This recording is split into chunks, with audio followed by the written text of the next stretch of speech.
Hi, this is Eva for Once Upon a Timeline. Welcome, Mandela. For some reason, the chat is not running. Change it to live chat. I don't see. I saw you earlier, too. This is weird. Ah, there. Now it is functioning. All right. There we go. All right, so I test ran the computer earlier today, and it seemed totally fine. So I have no idea what happened last week. Typical weirdness. I just seems like whenever I get a computer, it's got to have gremlins in it. In fact, I got this computer because of gremlins in the last computer, but here we go. All right, so who is in? Renee Cruz, Heart's Truth, Prelim Minimal, Shari D, of course. Okay. Yes, well, the show was just so fun last week, so maybe people are getting a little tired of my problems. I do apologize for all that. Hopefully, we'll have a nice, clean show this time.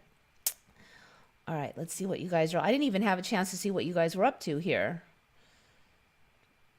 After the earthquake in Turkey, I told everyone it was HARP, and almost everybody agreed. That's interesting. It just seems like things keep ramping up. I'm on this subreddit for Generation X, where you just talk about Generation X stuff. Lately, it's like nonstop politics. I'm like, since when does Generation X even care about that woke politics business? I mean, it's like craziness. It's like, why are we even talking about it? Because it's not a general, it doesn't even belong on the sub. And it's never been on that sub before. It's just weird.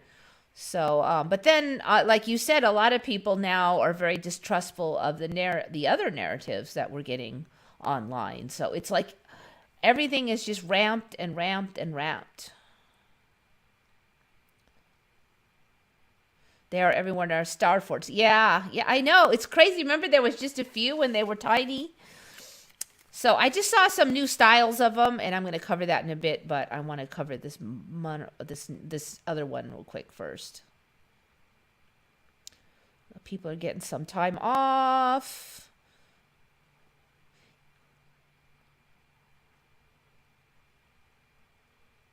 The news about the European leaders is like satire. I always have to check the source to be sure I'm not reading a Babylon Bee article. I know! That's another thing we've been talking about a lot on Reddit is like, I'm reading this, I'm like, I really don't know if this is satire or real. And a lot of times it could be 50-50 either way. Because it's so crazy.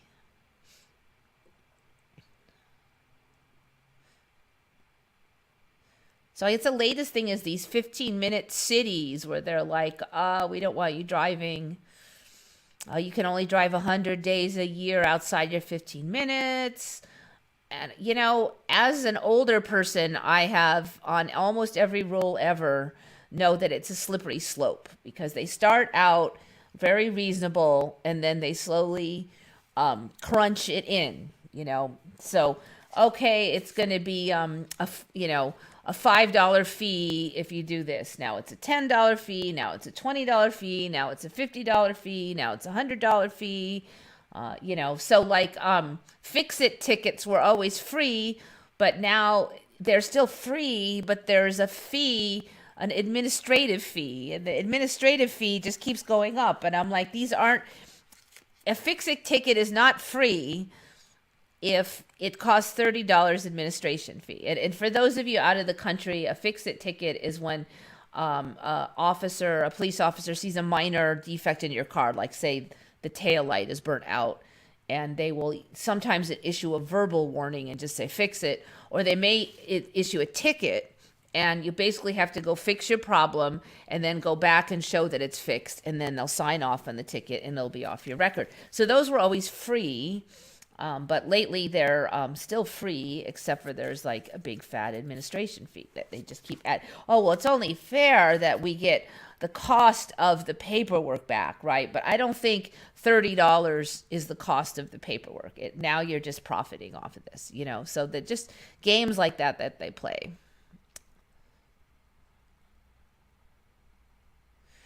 It's incredibly hard. I try to avoid processed food. Yeah, I'm wondering if we're just getting more finicky.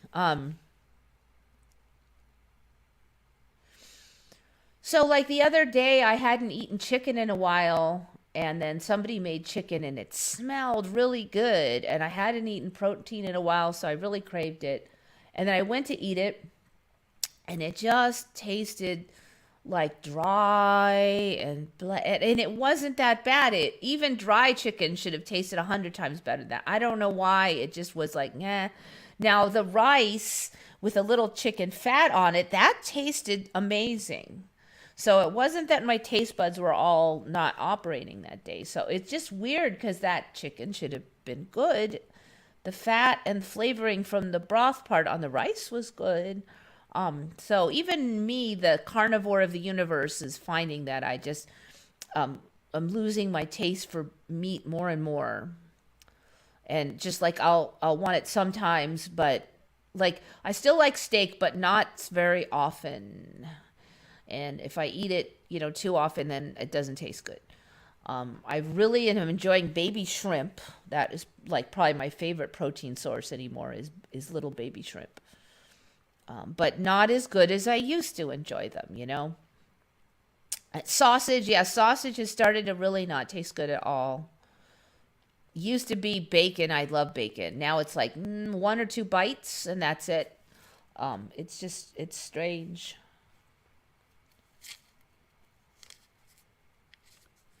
My partner and his family are producing their own sausage. Yeah, maybe it would be better if we did it ourselves. That is true. But we're not going to do the whole nitrates thing, and so I don't think it would have the same flavor anyway. You do have to wonder if I could get my claws on completely old school bacon, how much is me and how much is the food supply. And does anybody remember these buildings in stone in Saudi? Let's see.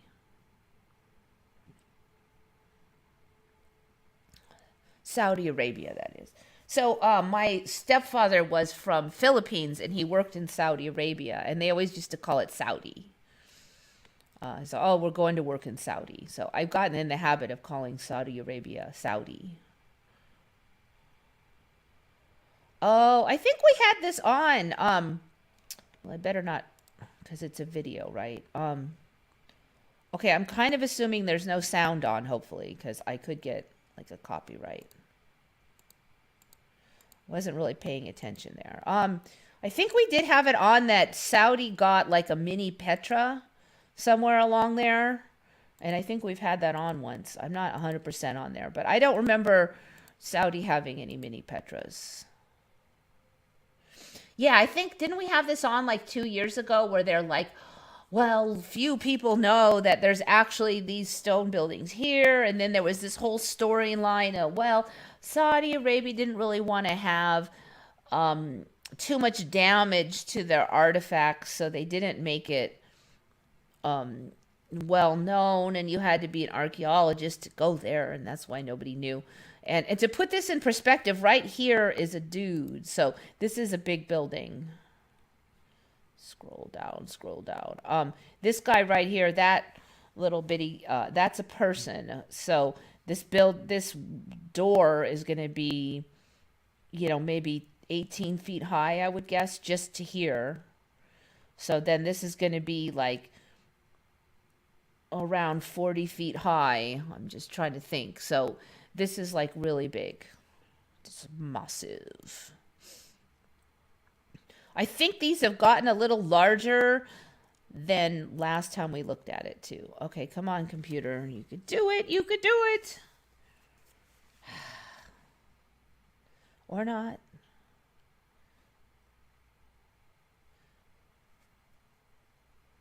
All right. We will close you completely. Thank you. If you're going to be like that. So yeah, I don't remember them long term, but I do think I heard something about Saudi Arabia having them a few years ago. It was like Petra. It was a mini Petra.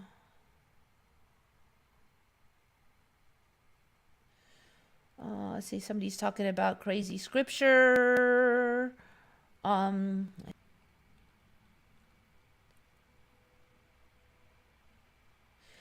the other thing kind of weird is the more heavily processed meat is actually tasting a little better to me. Like I had it's kind of bad, but I had spaghettios, like it's my childhood food, and I haven't had it in a long time. But the little, highly processed meatballs, though, that don't really have much flavor, and maybe that's why they taste better. They more like just taste like the spaghetti sauce more, and somehow those seem more palatable than the fresh meat, like maybe because they didn't have much flavor, but and they were all ground up, and I don't know, that it's weird because usually like a giant fresh juicy fresh cooked a leg of chicken with the skin on would be way better than a meatball out of the spaghettios. So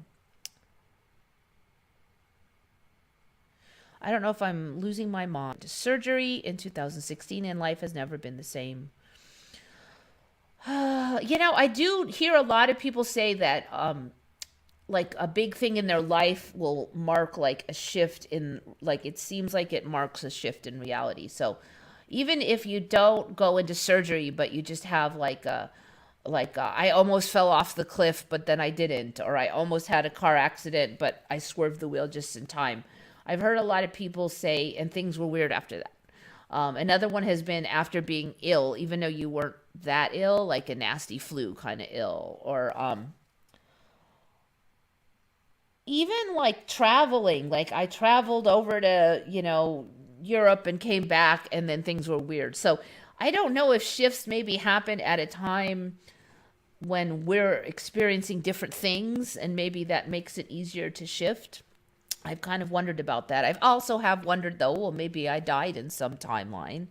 Maybe that timeline ended. I don't know, or maybe I had to get off that timeline. So yeah, I don't know. I don't know.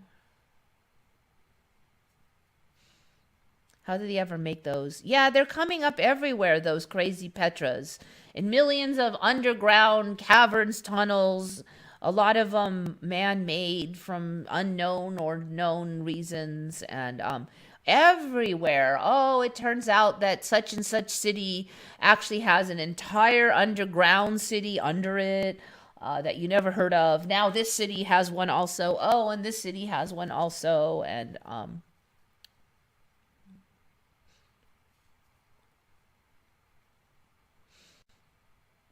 Bit of Venom saw it in 2017, the mini Petra in Saudi.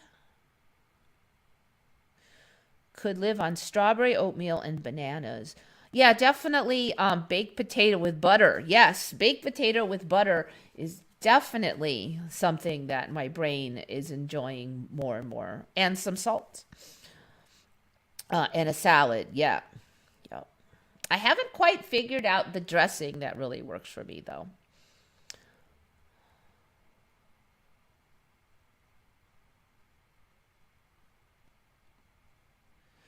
So I have to say my favorite steak is definitely um, very pink prime rib. Can't beat it. In fact, I've gotten more picky now because it's almost like when I think of steak, it's like that's all I really want is prime rib. And ribeye is good too, but not as good as prime rib. Mandanimal's a boomer. Yeah, it's kind of hard to be a boomer on Reddit because apparently everything is your fault in the entire universe, according to much of Reddit and social media. Um, never mind that 99.9% of boomers had no power to change anything, just like 99.99% of X Gen had no power to change anything. I think millennials are going to start to figure it out because they're hitting 40 something now. And if at some point the rest of us are going to be mostly died off, and they're going to have to admit they didn't change anything either. Because like banning straws is not going to fix anything. I hate to say it, but when I was a kid, they said we needed to switch from paper bags to plastic bags in order to save the rainforests, and we all thought we were saving the earth by changing to plastic bags, and now we're told that plastic bags are ruining the earth. It's just like, I wasn't doing crap when I switched to plastic bags, and banning straws is not going to do much either. I think maybe humans are just like that. We do some little bitty thing and then we think we fixed everything, or we tell ourselves that.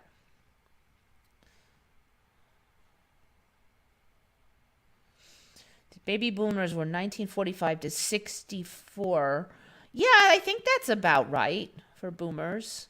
So I'm X-Gen because I came a little after that. Now, there's a little bit of question on the exact numbers sometimes there. But I do think around 65 is when they say X-Gen started.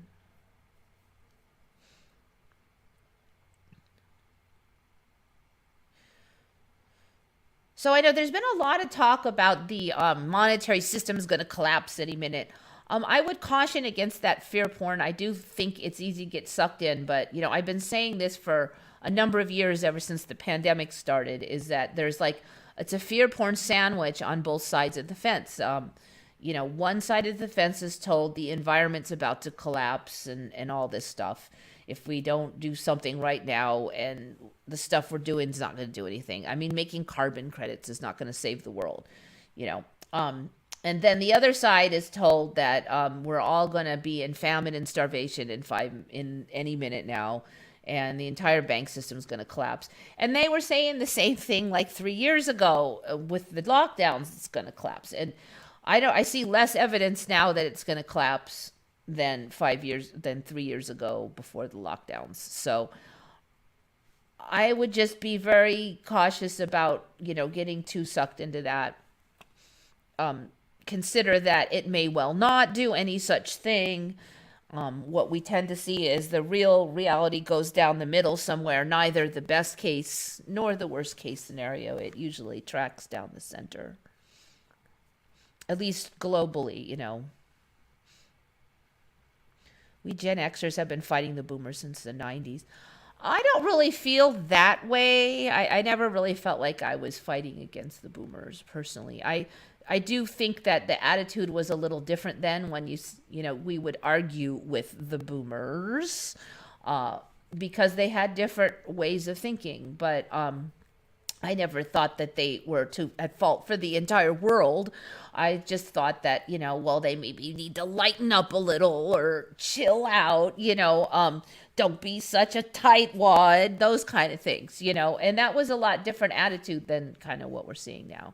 But, the blame game is everywhere now. And again, we got to watch that we don't get sucked into the divisionist tactics. It's men aren't to blame for everything. Women aren't blamed for everything. White people aren't to blame for everything. Immigrants aren't to blame for everything.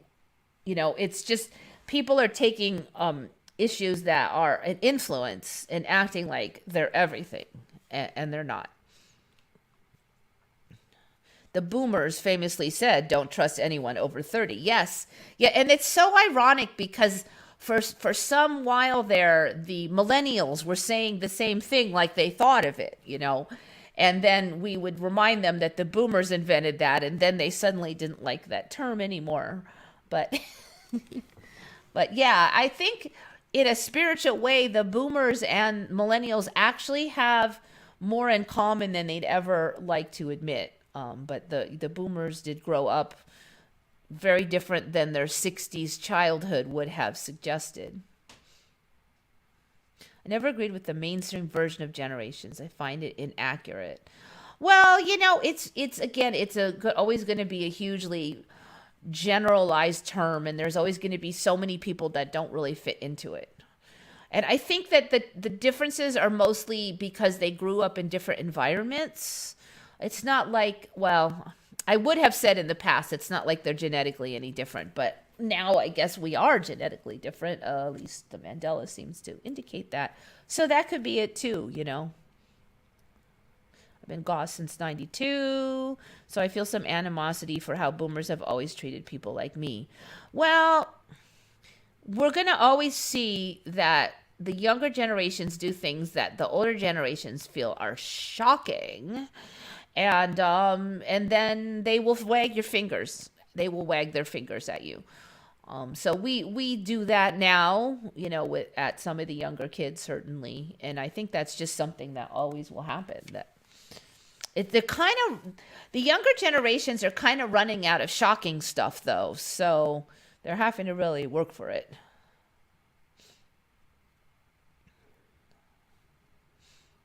All right, so this one is from Anna Morabito. Found this one. So this is kind of a weird one. So I was able to dig up this one video, and what she left on the comment was something about that butterflies can swim. She didn't leave any links or anything. And it really did sound like a Mandela type of thing, but I was hunting and hunting and I couldn't find much. And what came up was I would see it in like the Google search term, and it would come and say butterflies swimming, and it would look like it had to do with the insect butterfly, and then I would click on it and there would be nothing there. Like it was an old article. That page had changed since it was scanned by Google, and the one I was looking for was nowhere in sight, and that happened repeatedly. And then the rest of them would all be about butterfly stroke swimming. So I'm trying to say no, do not use the word stroke. I add the word insect in there. Even though I did all that, it still was a whole bunch of swimming videos. It just was crazy. But I looked and looked, but I was able to find this one, and it does definitely look legit. I don't think that this is all fake. Seems to be some kind of monarch butterfly lover. So this is pretty bizarre because she basically takes a monarch butterfly and she submerges it under this water. So you can see her doing that here. This is the butterfly. She's dipping it. I'm going to make it larger so you can see.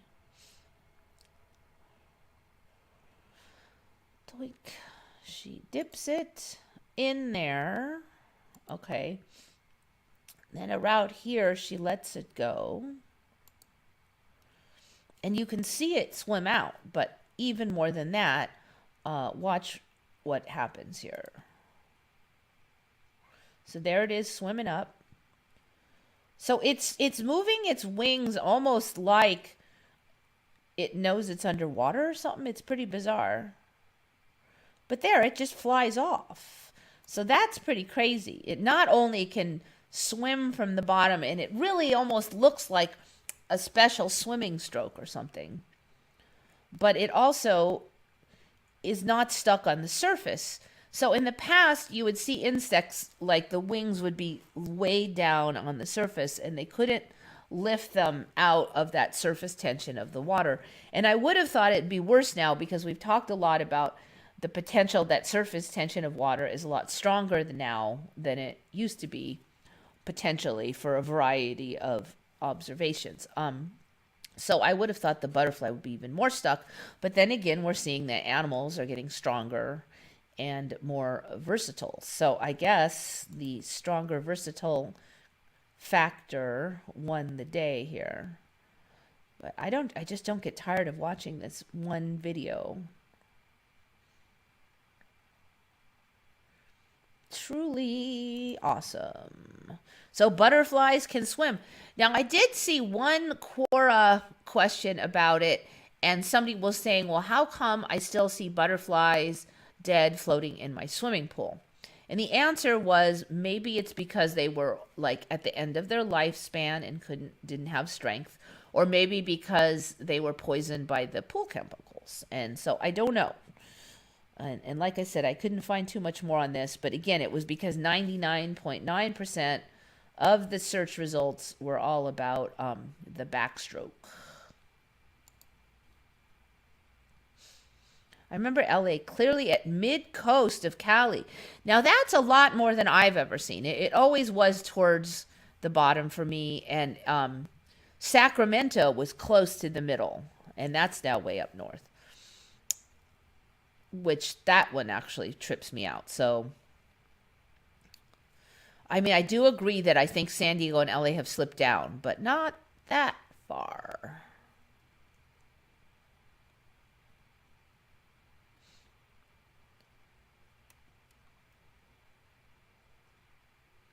We have been talking about the lightning and now happens before earthquake, and it's not natural. It's the reason why people assume Turkey earthquake was not normal. I don't know. So the last few earthquakes I've seen, there was a lot of these like transformer explosion videos that would hit, and there's all these purple transformer things. So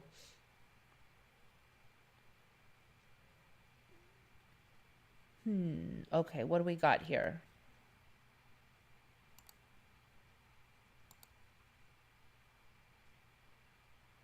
Okay, so what I'm thinking that we're seeing here, I think that we're still seeing the transformer explosions. And there was a line that ran across there, and that appears to just be some wires that are hanging between the camera and the sky that look black then. Yeah, so there's a wire here and then a wire down there. So will that turn into some kind of lightning thing? So one assumes then that the earthquake is happening back here and it's traveling, right? So transformers go out some distance off. The earthquake has not come to you yet, but it is over there already. And as a Californian, I can tell you, you can hear them coming. You hear this weird grrr, and you're like, it kind of sounds like a big truck driving by, but it's just a tiny bit different. And so each time I hear it, and I'm like, is that a truck or is that an earthquake? And I always, some instinctive level of me knows it's not quite right for a truck, but I can't quite get it sorted out for sure until it gets really close. And then it gets louder and louder in a certain way. It's the earthquake way. And then I'm like, oh, I think that's an earthquake. And right around then, the shaking starts.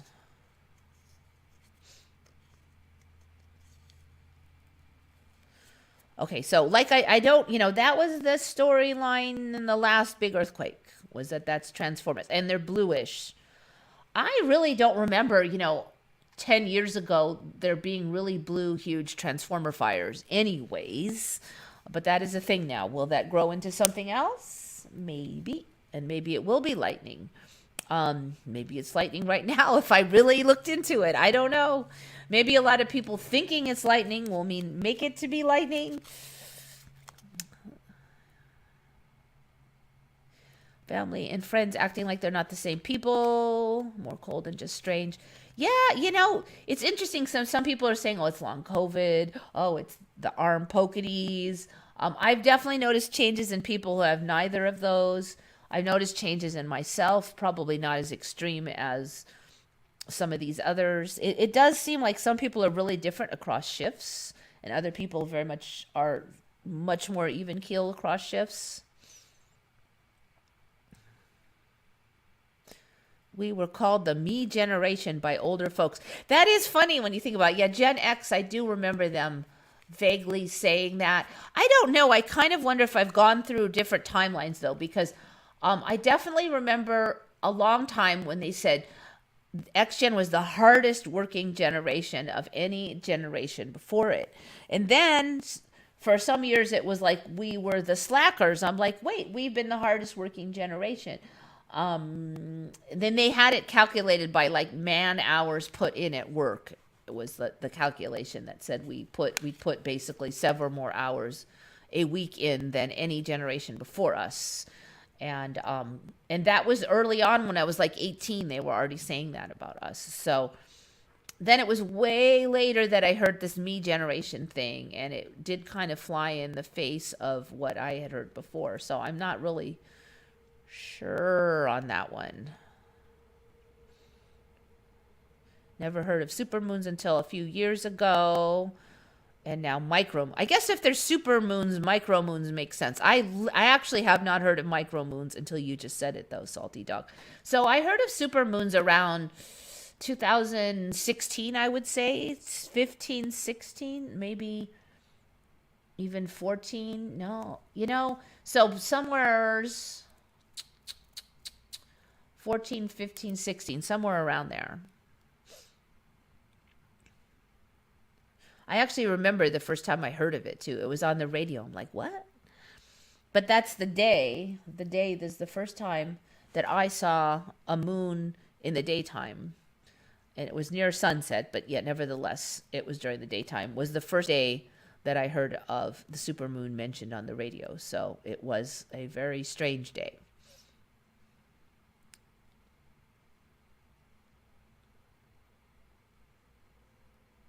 Doesn't that Mandela prove that we all came from separate realities? You know, it's either that or some kind of download. I do think that we all have our own timelines. I don't know if that corresponds to realities, or is it just a line of our own personal experiences that doesn't mesh with anybody else's exactly? Not sure on that one. I don't know why I'm so far behind. Let me go. I'm viewing my video from like 20 minutes ago. Now, it used to be that I'd always see the most recent one, but not lately.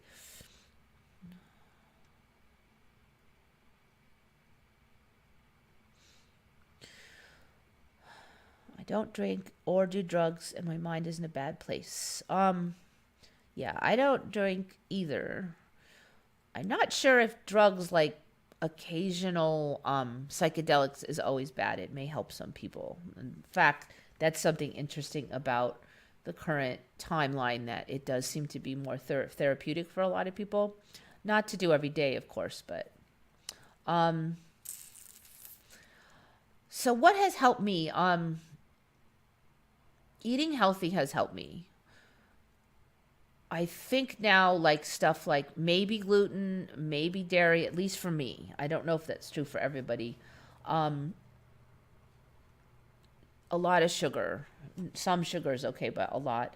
Those seem to destabilize some kind of chemical functioning, though. It does make me feel mentally flighty and emotional for no really good reason. So it does help to eat healthy. Going for walks in nature is settling. Beyond that, there's a lot of psychology techniques that go underrated, I think. And one is like really analyzing what you tell yourself, like how you frame things, and how you talk to yourself on a regular basis. Like, I know it sounds kind of small, but, and I have said before, I try not to say, Eva, you're such an idiot, just little things that we have these habits, especially Generation X, I think. And also saying that about other people. Try not to make a habit of going around and just thinking, like judging. It's kind of a Buddhist thing too, like passing judgment on things, and especially doing it regularly, like just minute by minute, hour by hour. That person's stupid. That person has a bad dress on. That person's fat. That person really that person's got a really obnoxious voice. And then seeing things on the news. Well, that guy's telling the truth now, but he's probably a big liar. And, that guy is, it's like negative. And I say this from somebody who did that for a long time and is attempting to reform my bad habits. And I have made some progress, and it has helped a lot. I don't feel like I am anywhere near done improving on that as much as I could. But it's very hard to enjoy life if you are constantly judging it as sucking. So how can you enjoy life when you spend all of your time, or the vast majority of your time, passing judgment on it in a negative way? So that whole thing, gratitude and all that, I think that's the general right thing. But spending 2 minutes being grateful, and then the other 23 hours and 58 seconds thinking of ways everything sucks and looking for ways and just passing judgment. It's going to be very hard to be happy in life if you spend your whole time thinking along those lines. Another one would be just emphasizing all of your own negative things, passing judgment on others. often is heavily related to passing judgment on yourself excessively in the negative way. And that's not to say I think that I am all perfect, certainly not. But I do have a tendency to just fixate on every little thing. It kind of, in retrospect, reminds me of this girl I once met when I was out camping. Where we're out camping, it was just families. Me and her were the only two of our age at the time, teens. Everybody else was adults, parents, there were no other young people. And this woman, this girl, she's like 16. I think I was 16. She was beautiful. She's one of those absolutely beautiful girls, naturally. Beautiful hair, really nice trim body, nice figure, beautiful face. But she had like one pimple, like I think it was on her nose, one pimple. And she comes from this really nice family. They were really nice to her. They had pretty good money. We were out water skiing. I was learning how to water ski. She was very accomplished. I mean, she had everything going for her, but she spent her whole trip obsessed on that pimple and how horrible it looked. And it's like, who even cares? Because there's no hot dudes around here of our age range. I don't care if you have a pimple. None of the adults even saw your pimple because they don't care. And she literally would say, my trip is ruined because of this pimple. And it kind of just like, I remember thinking it was so strange at the time because she had like everything, but she thought it was horrible, because of this pimple. But I think that we all kind of do that on a less obvious scale, is that we fixate on the flat tire and not the fact that we have a really nice car, and that it's fixable. And we fixate on that rain and not the fact that it's been a beautiful week other than the rain, and all these little things. And it's just an ongoing thing that I know I found. So reframing and really looking at what you're saying to yourself. And I am not saying this is easy, because bad habits can be rather entrenched and challenging to work on. But that would be some advice I would give. Another one would be really looking at your nutrition, not just in eating healthy, but even if you eat all healthy foods, you could be really missing certain vitamins. Like vitamin B1 for me has really helped. Magnesium, a lot of people are helped by magnesium. Certain things seem to be really lacking in the current body's requirements versus the diet. Iodine. Most of us Americans do not consume much iodine naturally. Like, we don't eat seafood, right? A lot of salt no longer is iodized, and the body needs iodine. That's another one. Another one would be sun. There is evidence that there is a lot of need now, and I think maybe with the new genetics more than ever, for direct sun touching the body, and the red light, the infrared, is being needed also. So even if you just sit in the shade a little, or you're not feeling good, but if you're healthy enough to go for a walk outside in the daytime, whenever it's reasonably safe. Try to do it every day, even if it's just for 15 minutes, or even if you just go lay down or sit in a chair and read a book outside when you can. It really does seem to help. And that one right there, I've been really impressed by how much that has helped.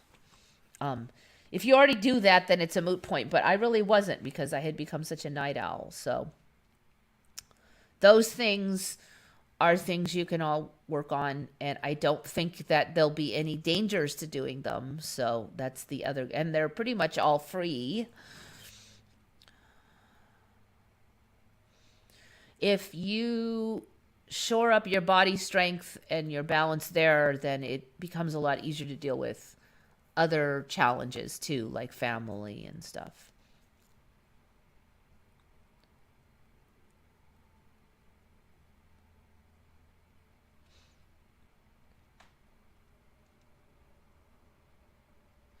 Yeah, I do find that's hard though, because I kind of like friends too. They change. There's a shift, and they change, and they have different memories. And um, I did a lot of times I don't end up fighting with them, but sometimes I'm not as close to them as I was before. Like, we have less in common. But I have had some friends that got easier to deal with after a shift. But yet I do kind of feel like I'm getting to know, like they're a little bit different person. And it has been something that I've had to really work on, just getting used to it.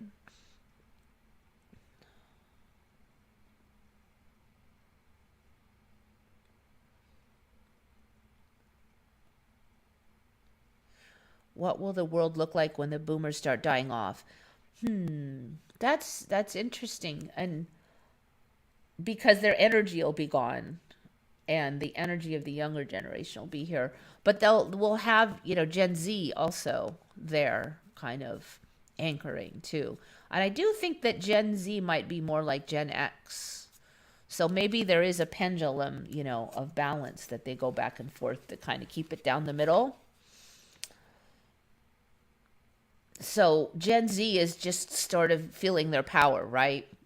Gen X, we are kind of in our prime as far as our power with still having reasonable health. Millennials, they are probably the most powerful, being in the prime of their life more, but they're bracketed by Gen Z and Gen X. So maybe we're the counterbalancing force. Boomers are kind of letting go, getting ready to move on. So there might be that kind of a thing, and that's why the generations operate the way they do, to keep it kind of down the center a little. So what will happen? Maybe it depends on what timeline you head for too. Maybe you pick your timeline. So again, I'm trying to imagine the world I want it to be.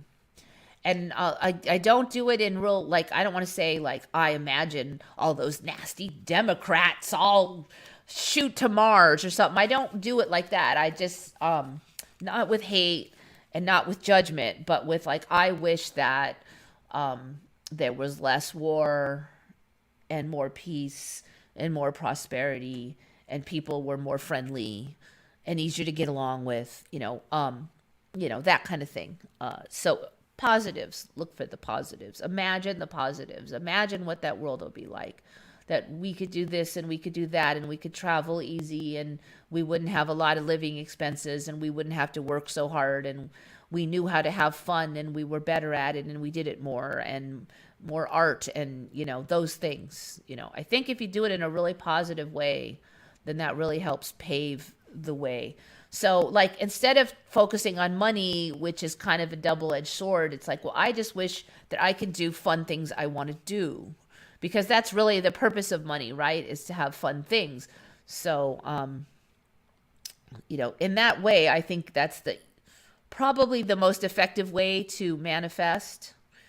But also, you're going to have to work on whatever mental blocks you may have. Like, if you imagine this great world, but then you go, but we can't have it because of those nasty boomers, well, then you're just kind of you're cock blocking yourself, with your own negative attitude. How do you know we can't have it with those boomers out here? Maybe we can totally have it because the boomers want that too, So, if you have an attitude like, well, nothing good ever happens, there's an attitude you definitely want to train yourself out of, because that is not the kind of attitude that leads to a good manifestation or timeline shift or whatever.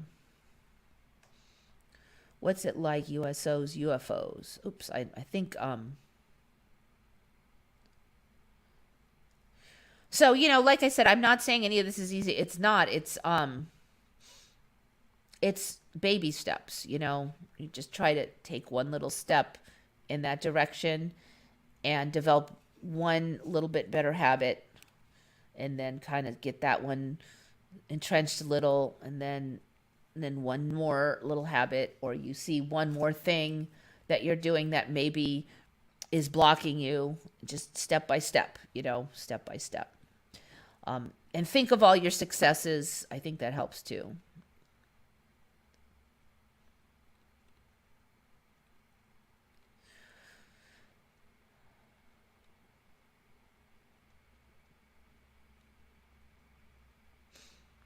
I do feel like it's backwards world. I'll tell you that.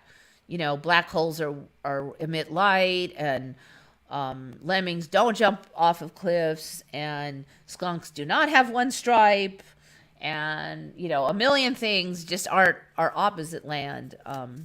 They say the sun is green in its light emissions, but for some reason our eyes can't see it because of light scattering. And I'm like, the sun was never said to be green. I'm sorry, but it was here. Our war is not with flesh and blood. Yes, Julesy, I think that's a really good point. I do suspect that a lot of what we see is manifestation. What we see in the outer world is a manifestation of inner struggles of all of us, and a lot of the dirt being brought up, and a lot of what was hidden is on the table. And when stuff comes out on the table, your own hidden issues, whatever, yes, you're going to feel a little crazy. And maybe even just reframe that like I'm working through something. I'll feel better in a little bit. I'm working on this thing, and kind of even just have that attitude. Because I do notice there's times when I feel like I'm like, my emotions are all wacky and I don't know what my issue is. But then I've learned to say, look, we're going to roll through this and it's going to be better tomorrow, or even in an hour it could be better.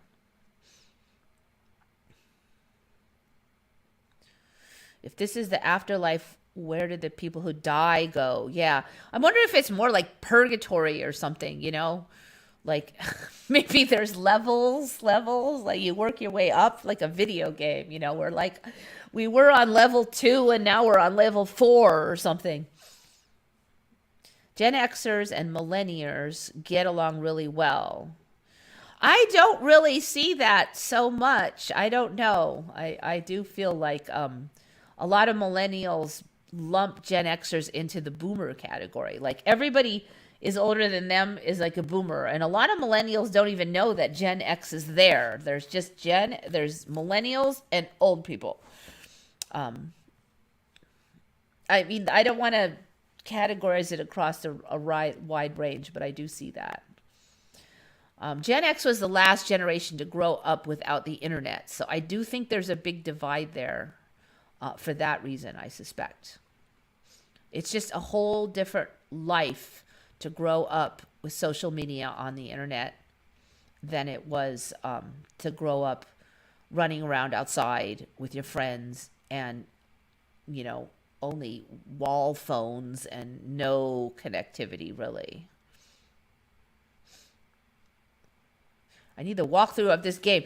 Yeah, I know. I'm like, okay, I need that. What do they call those? Like the cheat codes or whatever? Like, so it could be that some of the important cheat codes there really are this law of attraction thing, not getting sucked in too much to the drama, not making, like, don't let molehills become mountains, pay attention to where you put your attention. And even the Mandela, it's kind of a cheap code. It's a cheat code. It tells us, it hints at certain things of where things are really going. Like there's such a fixation on extinction level events, yet we see the opposite. A lot of threats that were supposed to wipe out Earth have disappeared. Things like that. So it kind of tells you something about the narrative if you look at it at like the larger pattern. I have a cheat code for you. Don't give a damn about what's happening in the world. Yeah, or at least don't get too sucked into the drama, would be my version of it. But if that version works for you, that will work.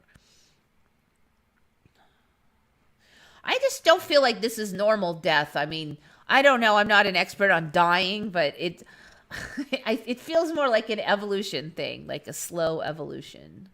That's just my feeling on it. But I wonder if we died in certain timelines and got moved over to the next one over or something.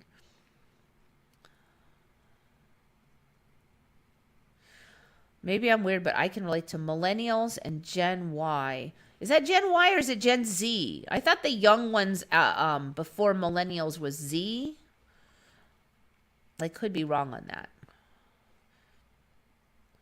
It's kind of an interesting choice though, because if they're Gen Z, then what are they gonna? It almost is like that's the end of something or something because it's Z. How did we become X? It's almost like it's the end of a certain style of us or something. I don't know. I might be reading like way too much into that. Sometimes my imagination can go a little crazy.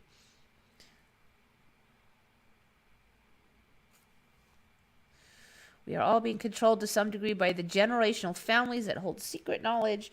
I know that's a really popular conspiracy theory thing lately. You kind of have to realize I've been zooming through the conspiracy theories.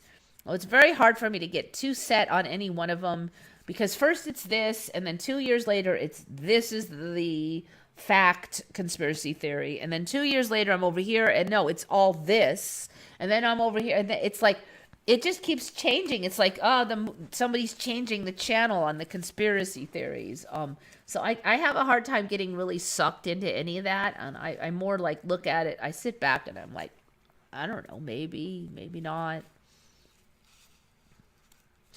Okay, it was Gen X, Gen Y, 80s and 90s, millennial. I have no knowledge of this thing called Gen Y. I have never seen that on any of the charts.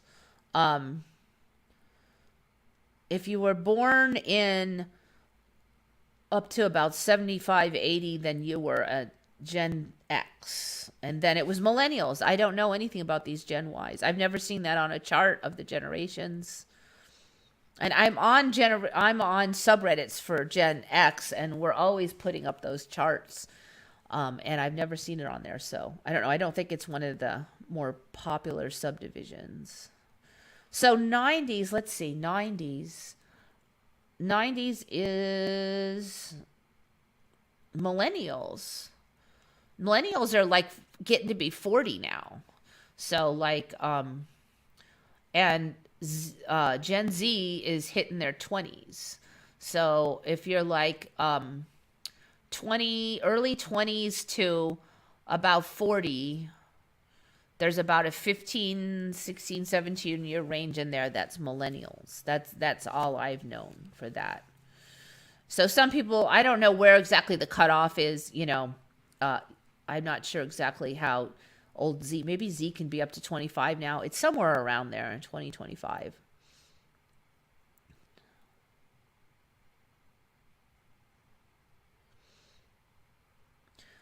It's weird, but I can feel when I'm over a level, I can't watch some YouTubers that I followed anymore. I do think, each YouTuber appeals to a certain batch of people and maybe a certain need. It fulfills a certain need in them. So maybe you're just don't want that energy in your life, or you don't have that need anymore, and then you're done with that YouTuber. So it's tempting to say, well, this YouTuber is more spiritual than this YouTuber.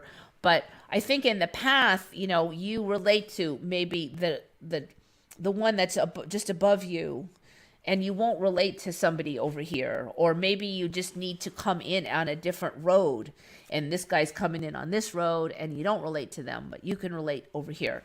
So I think every YouTuber and every contributor to your path is important. I mean, there's certainly YouTubers I liked for a long time, but I felt like, okay, I've learned the lessons I needed to learn from that guy or that woman. And not that I'm saying they're not spiritually evolved or anything. It's just I don't require that help anymore. I'm on to the next thing I need help with. With the X-Files generation. I like that. I do like that.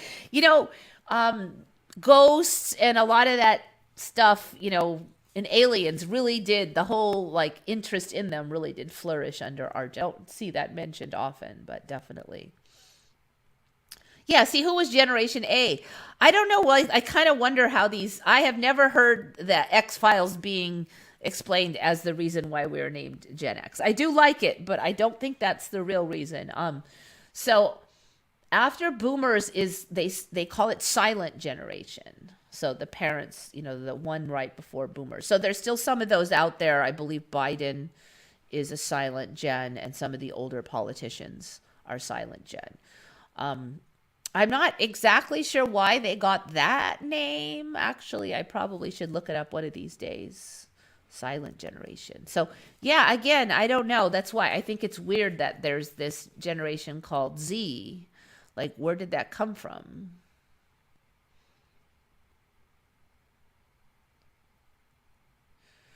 So, yeah, again, like the range you gave for Y generation, to me that was just millennials. And they've got about 15 years of time frame, that is millennial. And to me, they're the first generation to grow up on social media and the internet. And so that kind of really marks it for me.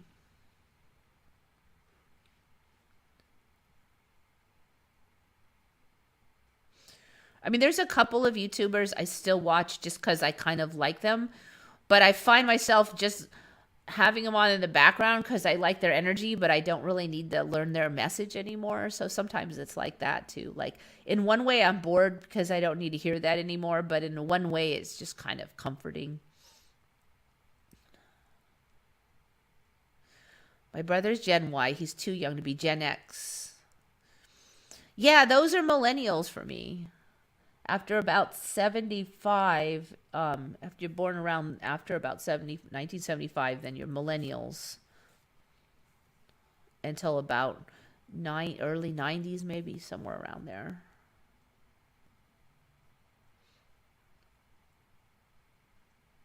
The whole meth thing with the Nazis hasn't always been there. Yeah, yeah, that one is huge. And then I guess we made our own weird amphetamine type drug for our troops. So it wasn't just the Nazis. First, it starts at the Nazi. First, it started that Hitler might have been on drugs, and that's what made him like crazy.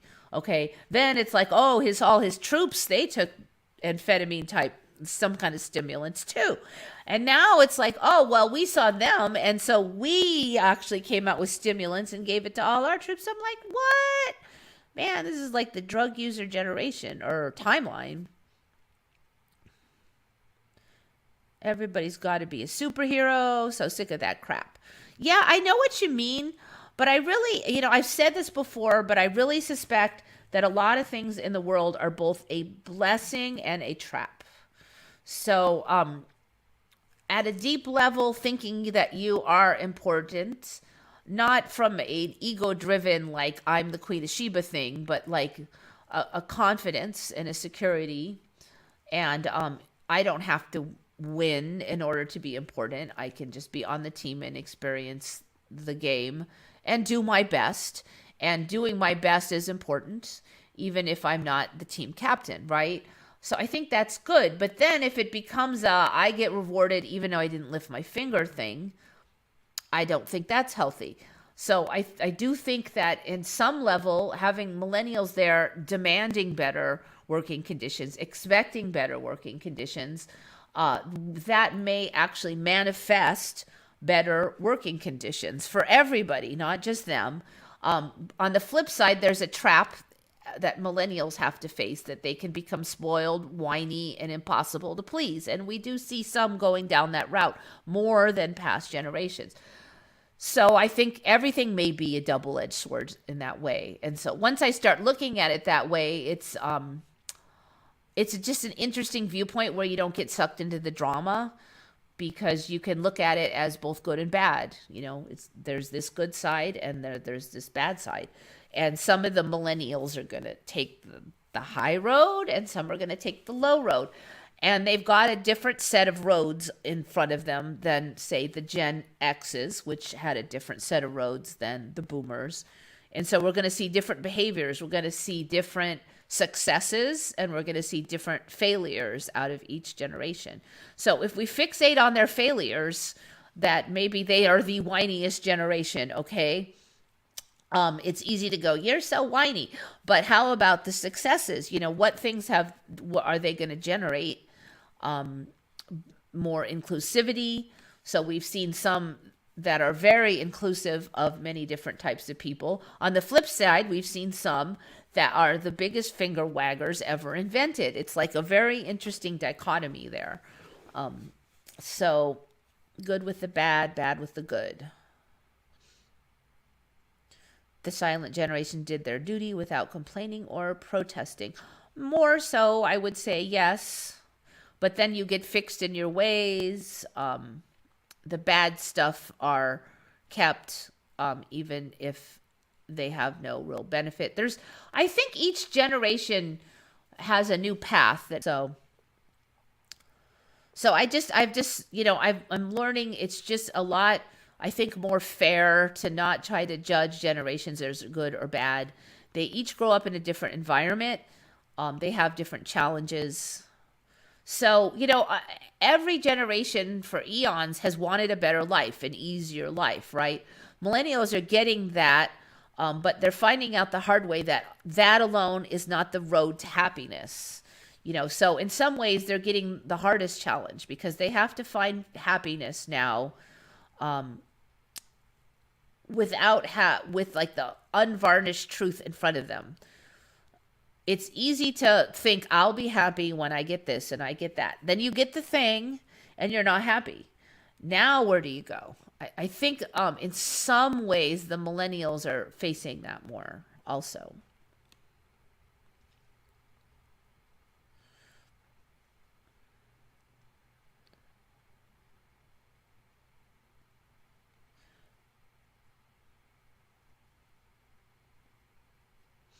Leo generation, baby boomers. I have not heard it split up like that, but it's an interesting concept. Yeah, I'll have to think about that one more. Okay, anyways, now that we've had the philosophy exploration for a while, I might want to squeeze in a couple Mandelas in here. All right, we got the crazy, crazy butterflies. You're done. I don't know. I love that butterfly one, though. It's such a great parable. I wish more Mandelas were just so uplifting, like that butterfly one. I was so amazed when it didn't just swim up, that's what I thought we were going to see, but it just blasted out of the water. I'm like, the heck, man? I want to do that.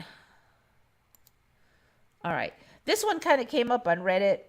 The fuck? Wait, let me just do the sound. We don't need the...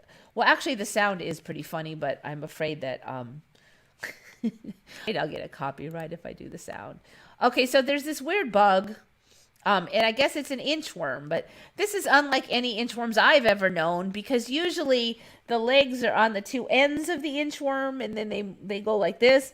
But these ones, the legs are like they kind of still are at the two ends, but these are the locopotor legs, and then there's legs up here, but they're used like mouth grabbers. It's like a face hugger or something. So these are predatory inchworms. They don't eat leaves. I've never heard of these. And there's a bunch of legs on them on the front there, but it looks like a mouth because they're on there like a leech or something.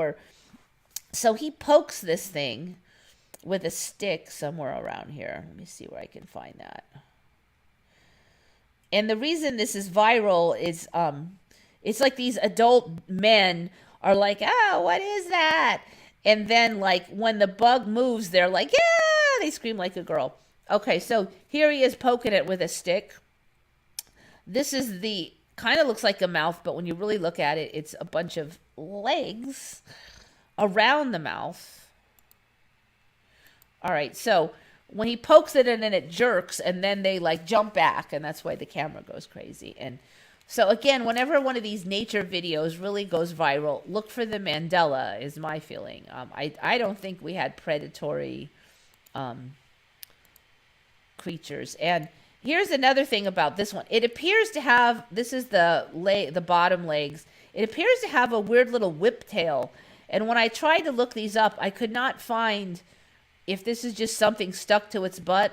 It looks like it's a whiptail, but none of the predatory inchworms that I found had a whippy tail like this. And you'll see that it does kind of move. So either he's sitting on a weird stick thing or he has a whippy tail. And I tend towards the attitude that there are fewer coincidences than we think in this timeline, and that this is either is a whippy tail or will be a whippy tail. So basically, the video is them poking this thing and then squealing when it moves. The reason it moves violently when they poke it is because it's a predatory creature and it thinks that something is climbing up and it's going to grab it and eat it for dinner. Now, if I can just remember, I think it was just called Predatory Inchworm.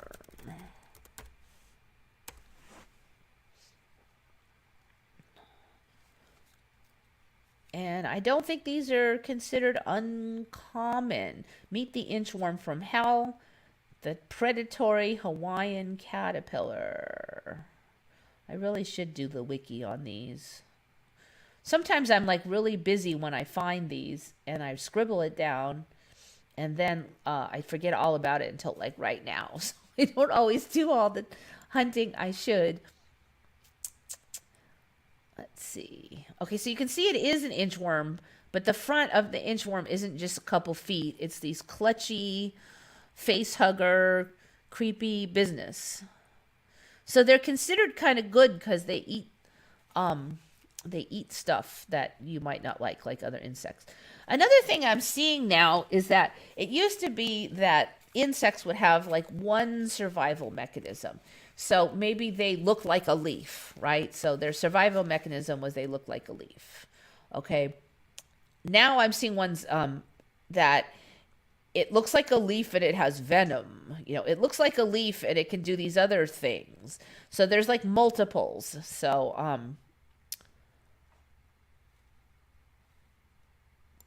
what was I? There was some. Oh, so this one, some of these predatory inchworms, they look like sticks. So not only they have this predatory factor, but they would stick out their body and then they would just be like a stick. And then they would hope that other creatures would think they're a stick and walk on them. And the minute the other creature walked on them, they would whip around and face hug them or grab them. But I don't know why I'm obsessed with face huggers lately. Too many creepy insects, I guess, and stuff. Okay, so here you can see it grabbing an insect here.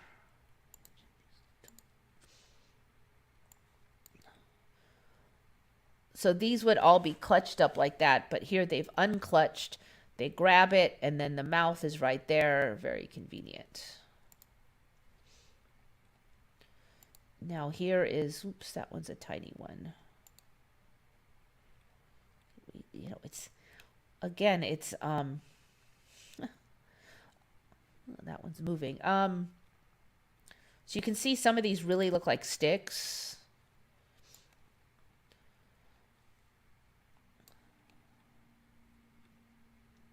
Ugh. I'm trying to find a close-up of the mouth, but interestingly, oh, here, this one looks good.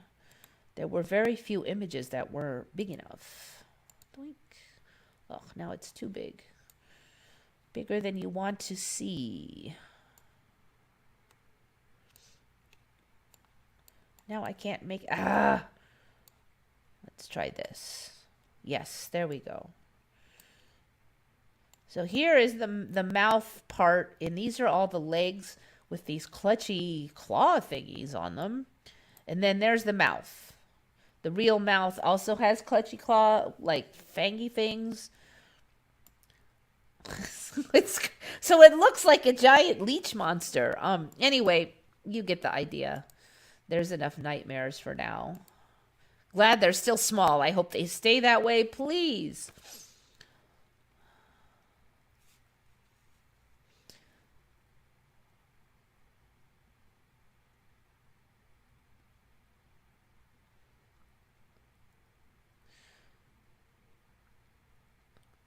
Worm from the Alien movie. Yeah. Yeah.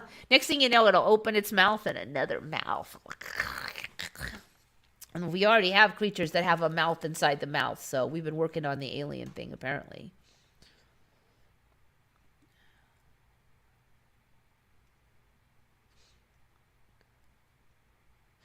(2012) generation. People born after 2012 have a different astrology in this reality. They have 13 signs and months are split differently. I do remember hearing about that extra sign that they were trotting out, but that was some distance after 2012 that I first heard of that. So that is interesting, though. Why am I not at all surprised that 2012 really does seem to be like some kind of weird splitting point? I have hope for Gen Z. They have the opportunity to see what's going on before everything collapses. See, I just don't assume everything's going to collapse. I think that some things will fall and other things will rise. And it's, when I think about it, so millennials were the first generation that had to deal with growing up on social media, growing up with this connectivity. No other generation ever had to develop under that circumstances. So they really are pioneers, and they may have been kind of ground through the mill more than a lot of other generations for that reason too. Maybe that's part of why they're so different. When I think about it, it's a lot. Humans have never ever had to deal with anything like that before. So let's hope that Gen Z can, evolve a little bit further with their lessons on how to deal with all that.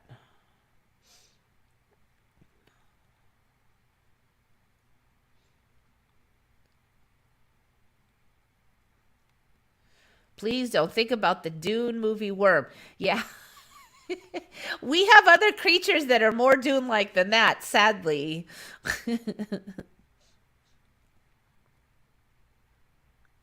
I thought everything is going to collapse, but I see it as a controlled demolition. I do think of it as a controlled demolition, but I don't necessarily think of it as the WEF is in charge of everything. And I think it's more of a spiritual battle, but I think it's in each one of us. How we win our own spiritual battles, I think, determines the kind of world we end up at. So that's why I really encourage everybody to really work on your own self-improvement above all else, and work on your shadow side and your issues and negativity and judgment, and anywhere that you lack kindness and empathy.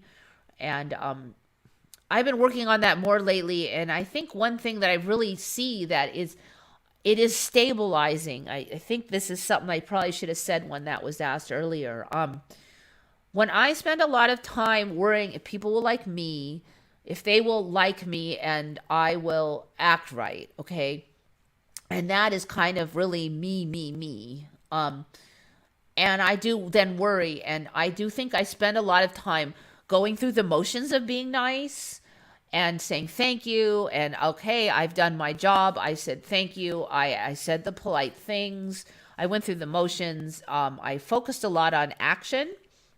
But what I wasn't focusing that much on is actual sentiment. So when I say thank you, what I'm really feeling the thank you. When I'm saying take care, I'm really thinking, please, I care about you, take care.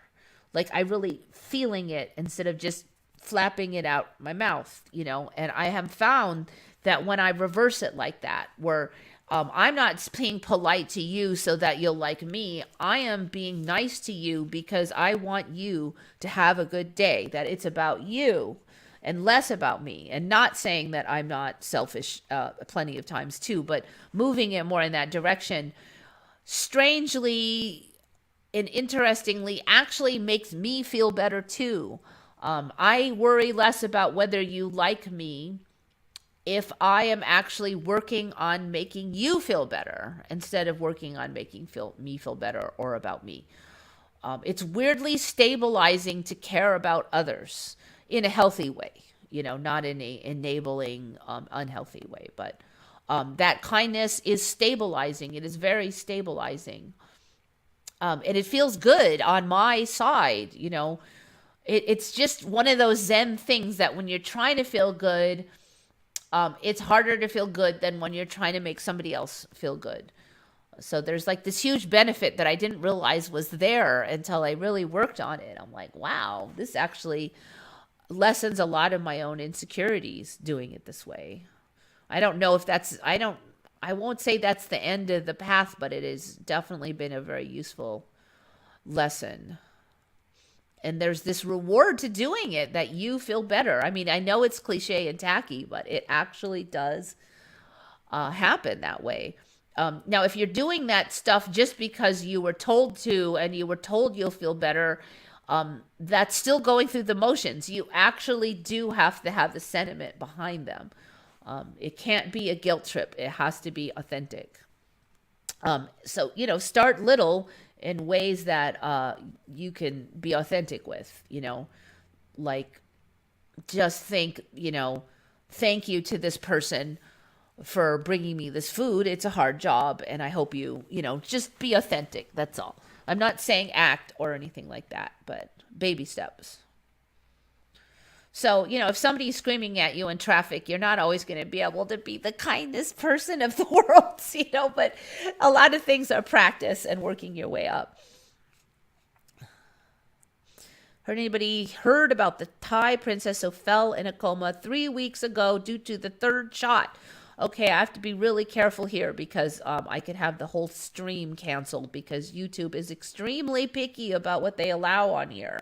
So, of course, for that reason, I have to say that certain things that shall be remain nameless are safe and effective and good for you, and you should all run out and get them.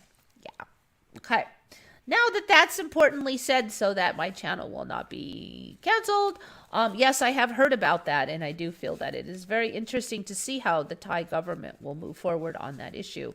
I have not really, so far it's been a bunch of rumors. I haven't really heard anything that the Thai government has really done. Are they really investigating? Are they, I'm not sure on that one. I did hear about the princess, though. I do think it's important that we do good and honest research in all of these things. And so I will never say anything against good and honest research. The real science, as they say. Apparently, Thailand is doing something very official about it. This could be interesting. Now, I have heard also that I think it was Sweden is talking about doing some serious investigation. So it is going to be really interesting to see what comes out. Those governments have data that maybe we would not get from government officials in some of the other countries. And hopefully they're going to put it out all on the table. And it should be very interesting to see what we see. Very interesting. I would really love to see data, in the end, that's really, scientific data is really, I think, what's going to help out the most. Not that they're angry at this and that or whatever. We need the data, the real data, the true data. Okay, let's see. Okay, another weird beast. Should I do that one yet? Okay, I'll do that one next. Idolus Harris.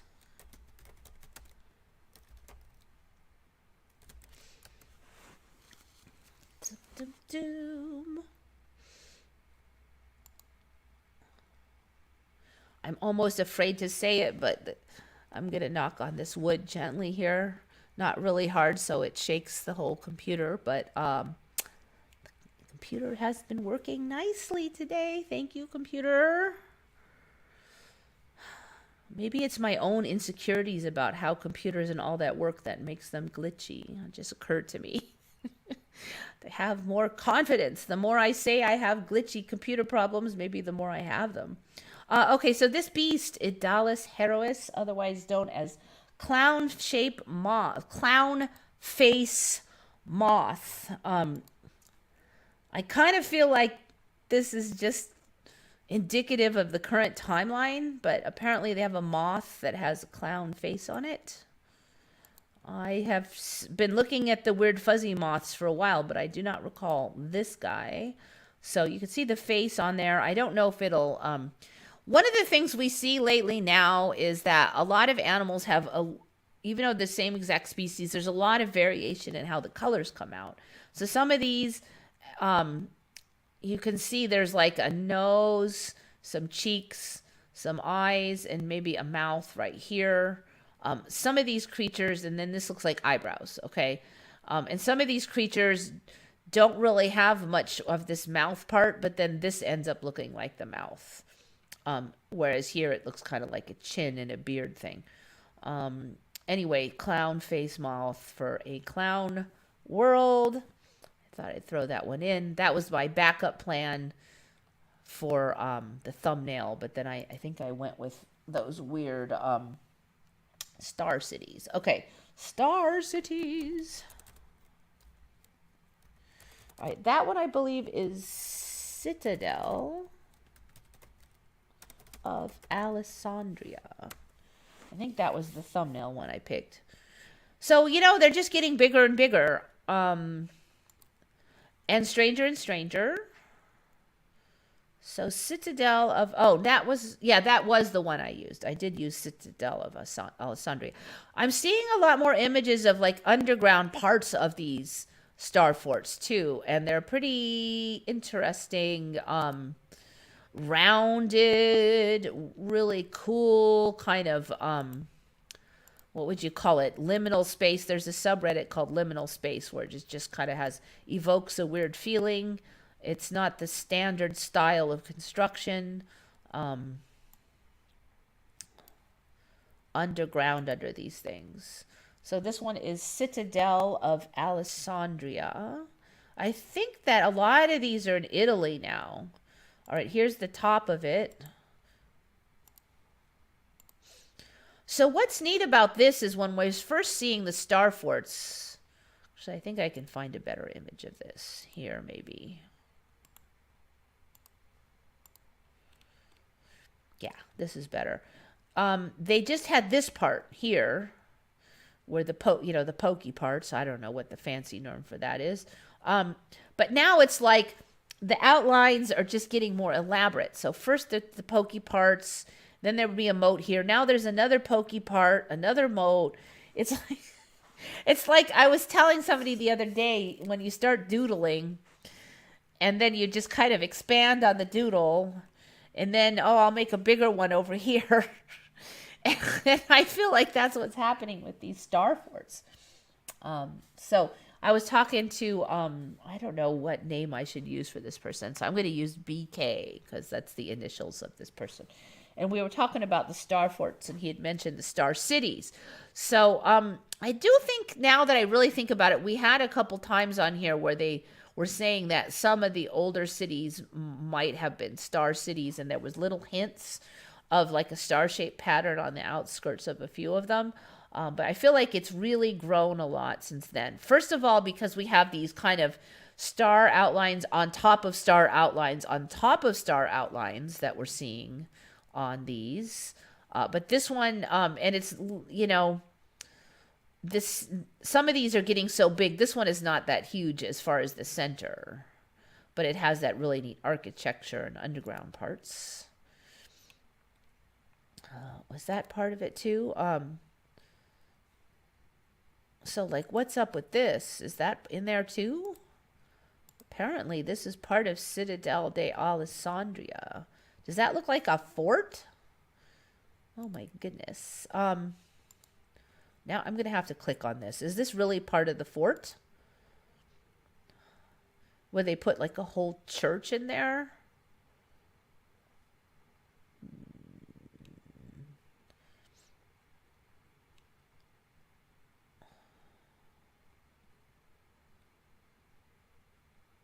Looks like it is. So all of those are fort-like. Wow. Okay.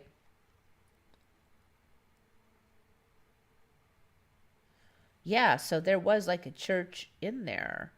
And this one also? More photos of the Citadel de Alessandria. Here. Will that one open? Quit it. Okay, so that's another, I don't know if it's the same church. Quit it. Coming from another angle? Is it the other side of the same thing? Anyway, I feel like these things are really upgrading. Here it is. This is the one I saw under the snow. Now you can see there is water near it, so one would assume then maybe that they all had moats.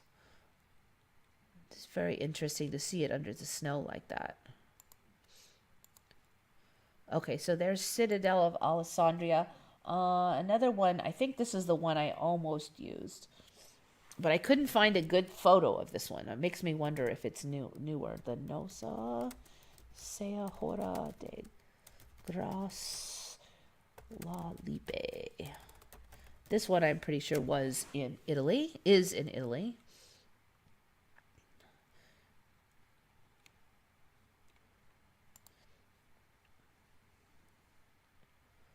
Okay, so there is kind of a close-up one of it.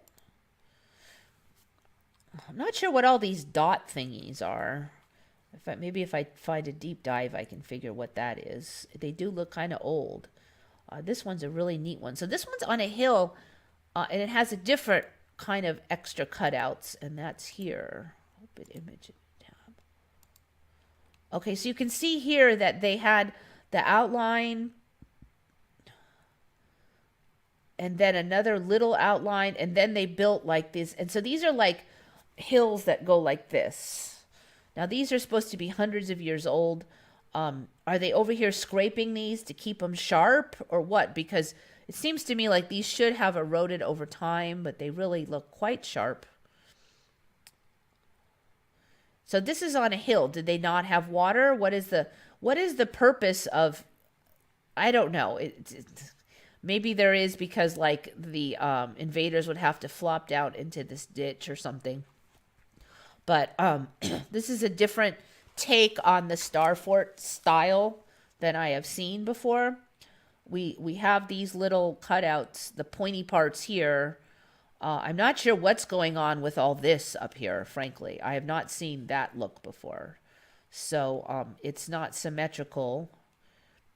Then, like, why not just put another pointy part out here? What's all that?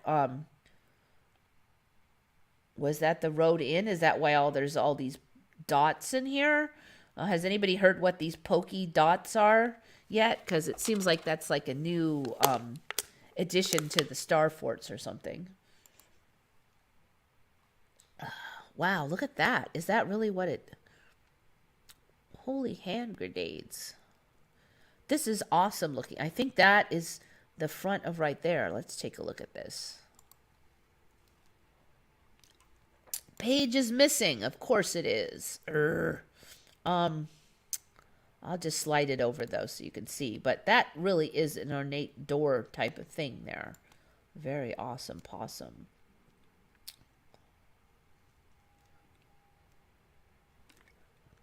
I feel like maybe this one's not done growing yet. There's not... I really wanted to make this the thumbnail, but I couldn't find any large images from the aerial view. They were all like only a few pixels. It also looks like it's quite ornate. I bet, yeah, see, page missing again. Why does all the good photos have the page missing? So you can see how very neat and ornate these are. Just for a fort. That's the inside, and it's that same non-existent website. Okay.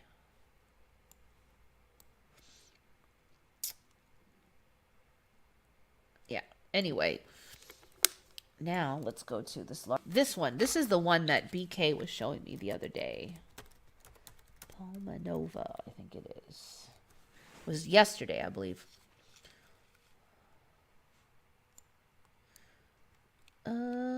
Fort. Let me just put fort on there. So this is like a mini city now. And I have not seen this one before.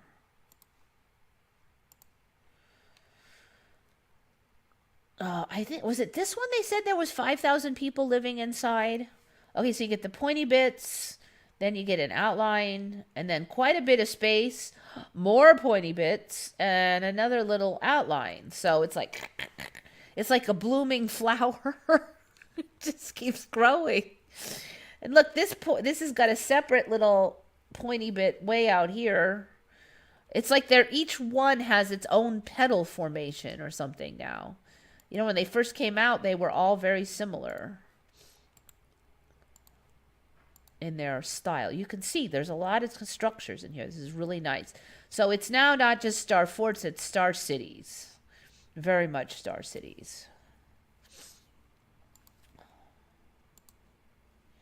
The star cities have reached, well, I wouldn't say final form, but they are growing nicely. Europe Star Cities, I believe that is Marvels of Renaissance Engineering.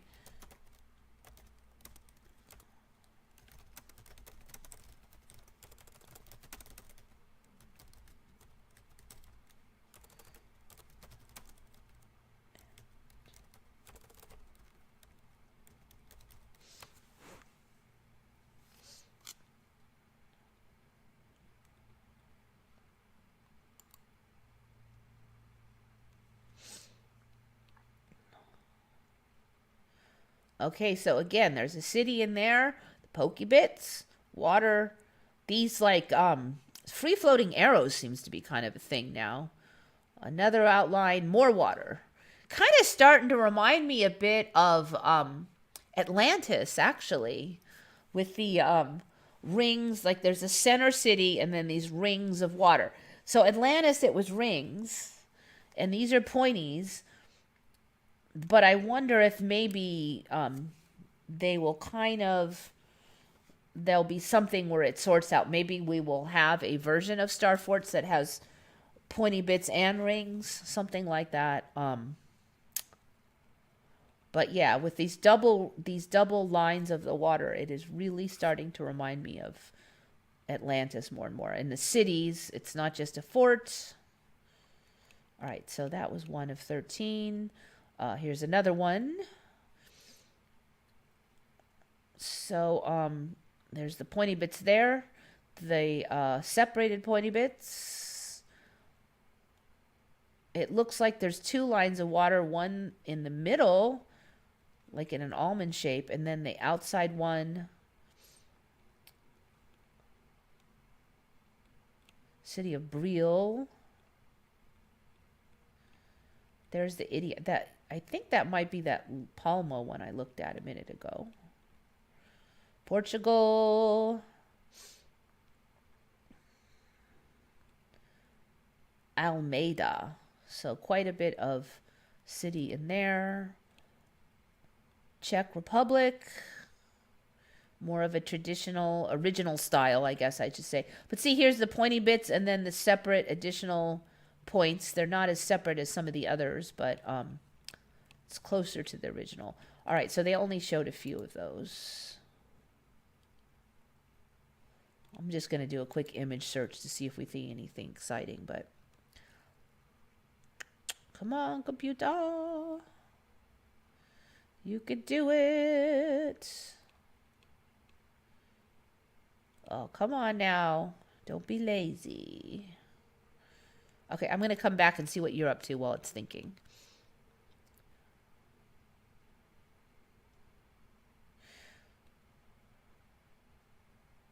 Can anybody tell me what the Great Reset is? That's kind of a concept that's been evolving for a couple of years now. So, yeah, that is interesting. I think originally they were saying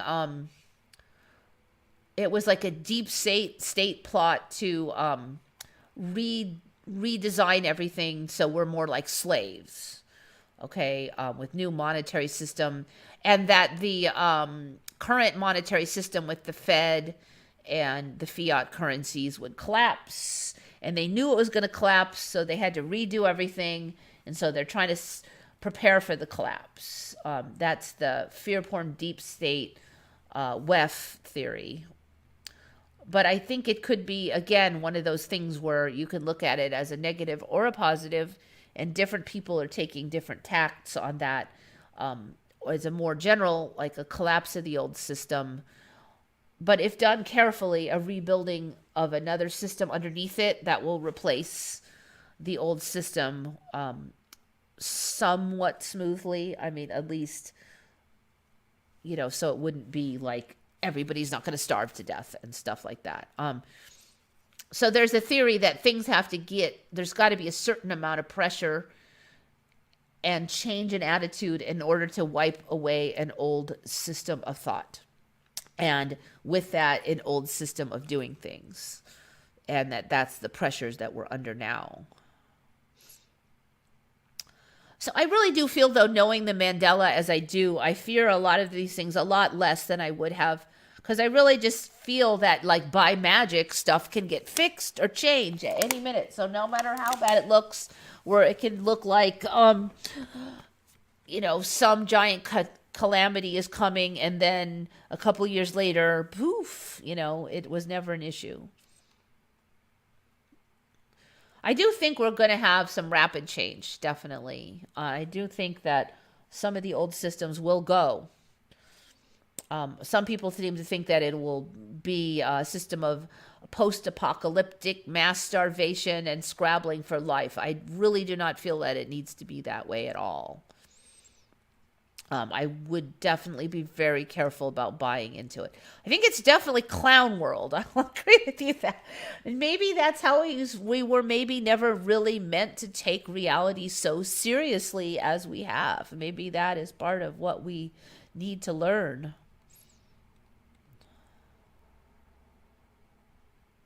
Don't give any energy to the 3D world. Definitely don't give too much energy to it. You still have to live here. So learning how to kind of make peace with that, I do think is very useful. I do think we're here for a reason. It's not all bad. Why did we come here? There are reasons, I think. So, make the best out of it.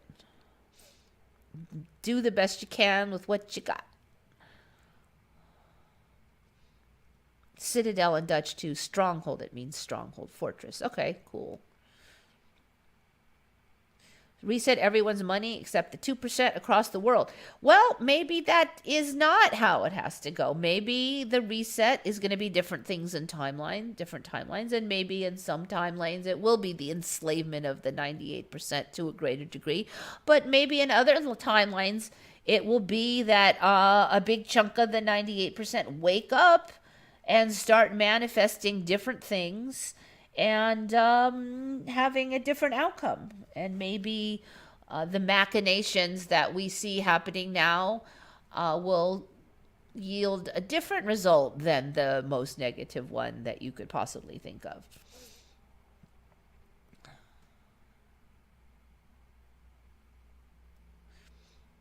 Let's see. Somebody's got a link here. So, what timeline do you want to go to? Maybe it's the kind of timeline that you spend the most time envisioning. Maybe imagination is everything, and sitting there thinking about how everything's going to go to hell in a handbasket for sure 5 hours out of the day is really not a good way to get to a nicer timeline. I would just be really careful about what you spend your attention on is all. Spandau Citadel is considered one of the most important and best preserved Renaissance fortresses in Europe. All I get to see is 1 point. The specialist Italian architects Francesco Ciarmella de Gandino and Rochus zu Linar designed a symmetrical complex with 4 bastions. Okay, well, I want to see the ooh, nice. Oh, interesting. Again, with the what's up with this? You've got these arches and then bricked up behind. Very interesting. Okay, so Spandau Citadel. I wasn't meaning to say that I thought all of them were in Italy, but there's a lot of them in Italy. Italy seems to be the Star Fort epicenter lately. I really want to see Spandau Citadel from a wider viewpoint, though. Oh, nice. Look at that brickwork. Very pretty. Open image, a new tab. Stylin'. Look at that thing. It's like a castle, a fort, and I don't know, maybe a city back there all in one. So if you look at that, I really don't, when I look at it from there, I really don't think, it's a fort. All right, here we go. This gives more of it. Open image. Okay, so this is not a huge one. Yeah, again, I feel like they're spreading, but the seeds have not spread so far in some of the other countries. This one's a pretty dinky one compared to what we've seen in some of the other countries lately. This is more like the original style when we were first seeing like 4 points, maybe 5 big points, and then water. And then that's it. Then you're done. And then now the newer ones have more points and more water and more lines. And, ooh, you know what? This one's interesting because look. It's not really showing it. But there's a bunch of windows in here. So this is really big. And it looks like there's like, they probably say firing windows to shoot or something there. This has got to be really tall. Okay, so I wanted to say this is dinky, but these walls have to be huge. Because like a car on here is smaller than the circle of my cursor. So it looks simple, but these buildings in here have to be giant. And this is going to have to be, what, 60 feet tall or something in here at least. I have a feeling this is a very mature tree here too. So it looks like 2-3 stories inside on this one. 1, 2, and probably a story inside this loft area. And these are probably, so this is about 2-3 stories high here. And then these walls are, so yeah, 60 feet here. So yeah, about 60 feet for these walls. It's amazing. Very pretty.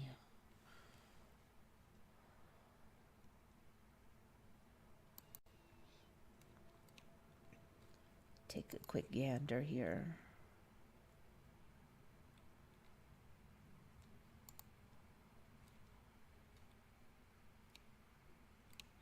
All right, so I think the main flavor has been achieved.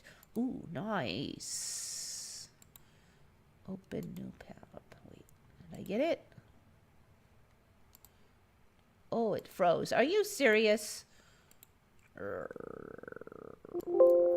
on now. Oh, it's trying to do that? No, that's not what I wanted. I must have misclicked. It was me, it wasn't the computer. Check out those walls, just awesome with the arches. Seems like a lot of these old star forts have arches, arches, and more arches. The spans of brick too. I mean, when have you seen spans of bricks like that? It's just a little bit different than we normally see the brick. Huge spans. Bajillions of bricks. I think only the Mandela could really accomplish such a thing. Ooh, is that in there? No. Oh, check that out. Spiral staircase and Spandau. Okay, Spandau is going for the size and some really neat stuff in here. Check this out. Spiral staircase. Gosh, I think that's wood. That's truly awesome. Really just doesn't have the fortress look to it on a lot of this. I would be tempted to say the outside kind of looks like a fortress, but it's almost like they're becoming not just a fortress, but many things. There's a church in there. There's all kind of awesome possum stuff in there. Really nice. So yeah, one of the nicer Mandela things, definitely these star forts. What is this one? Okay, well, we get the picture here.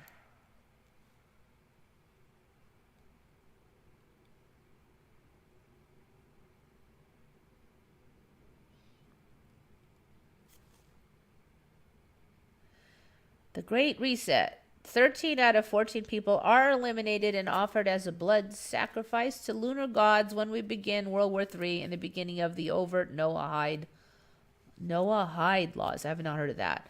AI takes over and manages us tyrannically. Okay, well, something like that. I haven't heard those specific details, but it is interesting how the certain narratives sort of congeal into a semi-agreed upon concept very quickly lately. It used to take years for concepts to congeal, and now I swear it's like 3 weeks and we've got it all figured out. And then something like that, and I'm like, wait a minute, how did you come up with this narrative so fast? And where are the proofs? So I think that a lot of it is like the Georgia Guidestones that mysteriously got blown up by nobody in particular. Were saying that we needed a huge reduction in population. Was no word how that would magically occur, although now I kind of wonder if they'll just get voted off the timeline. Definitely seems like there's a lot less people floating around lately, and I've heard various excuses like their millennials don't like to go outside that much, they order everything online, but you do have to wonder if just the system is getting lazy about making NPCs anymore. I can see the millennials wanting to go out less, but it just seems like within like a few years, poosh, half the people that used to be outside aren't there no more. There's a guy on YouTube that makes it his life mission to find every star fort. Well, that would have been a rather short mission like 3 years ago, but now it's probably an endless mission. Good riddance to Georgia Guidestones. Yeah, I don't know. I really felt like that was another one that was a mixed bag because it could be something that was really good. And a lot of the advice was just really common sense, live in balance with nature, blah, blah, blah. But, the same thing could be used and excused by evil overlords to totally enslave humanity. Then it would obviously be bad. If we balanced our population in a healthful way, that could be good. But if a whole bunch of people were slaughtered or, sterilized in an evil way, that would be bad, So, again, a double-edged sword there. Isn't it strange they can check a car number with satellites, but they can't see who blowed up the Georgia Guidestone? Yeah, I know. And apparently the road there is just like really one route in, one route out. They had cameras everywhere. Then they demolished the rest of it really fast without doing a investigation. And there was no need to demolish everything really quickly because it was very easy to just close the road and say, you can't go here now because it's under investigation. It was all really weird. Really weird. So as far as the satellite images thing is very interesting. So I think we've all heard the rumors for decades now that they can use satellite imagery to see the tiniest little thing.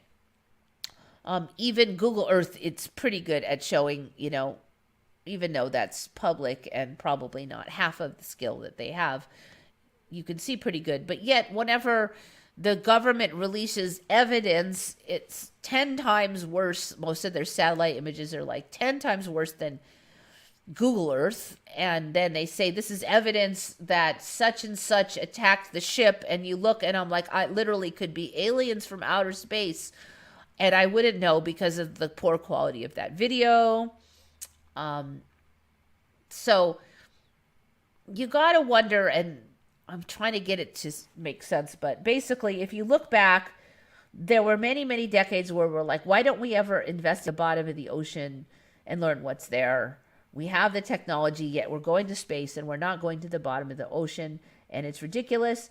And then we find out that after all the shifts, suddenly, like, there's this whole new narrative for what is at the bottom of the ocean. All these crazy creatures that I'm quite sure were not in my old timeline. So there was a reason we couldn't know too much about the bottom of the oceans because it hadn't spawned into reality fully yet. And if we knew a lot, I think it would have been a lot harder for that to spawn. And so if we don't know something, then we can't later go, duh, it changed. If we don't see these satellite images now, then 5 years from now, when some weird thing shows up, we can't say it. We won't say it's changed, right? So that could be a lot of why things happen the way they happen. All right, so actually, I think, okay, I have one more quickie. Well, you know what? I'll save that one for next time because I think this is a really good stopping place. And this one is not a really good one.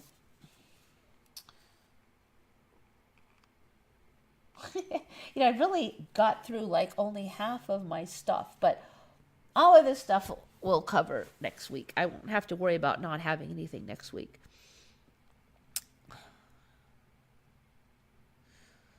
I don't know. I think Gates and high profile people are pretty clueless and have no idea what they're doing when they do. Well, I mean, even if they are trying to control everything, this is totally new thing. They have no way of really predicting what's really going to happen because even in AI is garbage in, garbage out, as the old saying is. And it's not going to, I don't think it can predict what will happen in a situation that's never happened before. And neither can Bill Gates or anybody else. There is always that saying, Deus ex machina, which is basically a bolt from the blue, or something comes out of nowhere and changes everything, or something you forgot about, or something you didn't plan for, and there's hundreds of those. And then with the Mandela, something can magically show up. Oh, did you totally forget about the Godzilla that lives under? I mean, who the heck knows what'll show up to solve problems? So I think what we really want to be doing is working on manifestations to solutions and thinking about the world we want to live in and manifesting that and shifting to it, or however we're going to get there, making it happen, shifting to it, whatever we want, but giving energy to what we want instead of what we fear. Giving energy into what is good and kind and loving versus judging and hating. And I kind of speak from somebody who has done a lot of the wrong thing in my day. So I can tell you that it really does help to shift your habits. It's not easy at first, baby steps, but it really does help with a lot of things, and outlook and health and everything. It's literally like it's like a nectar that you can live on a lot more than the hate. Give energy to positive stuff. Yep. That's why I made my moniker Think Good Thoughts, because I think it's really important to just, instead of concentrating on what you don't want to see, concentrate on what you do want to see. When you meet somebody, instead of thinking about what you don't like about them, think about what you do like about them. And I really noticed that they instinctively, at a deep level, sense when you mean your words, when you're thinking good thoughts about them. Everybody's a mixed bag, but most people have a fair number of good things about them if you really spend the time to think about those. And I'm not saying ignore their bad things or, give money to a thief or whatever. But I'm not saying be stupid, but I am saying be kind. I think that's the thing. Anyways, it's time for me to go. Thanks everybody for coming. I'm very happy to the universe for giving me a smooth show today. Reasonably smooth anyways. Think good thoughts, everybody. This is Eva signing off for Once Upon a Timeline.